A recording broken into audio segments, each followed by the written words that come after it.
nothing.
So, here it is.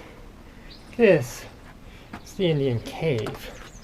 And as you can probably guess, it's a nice temperature inside here compared to out there. So as for me, I'll take a break here for a minute, obviously catch my breath, eat and drink some stuff, and we'll be good.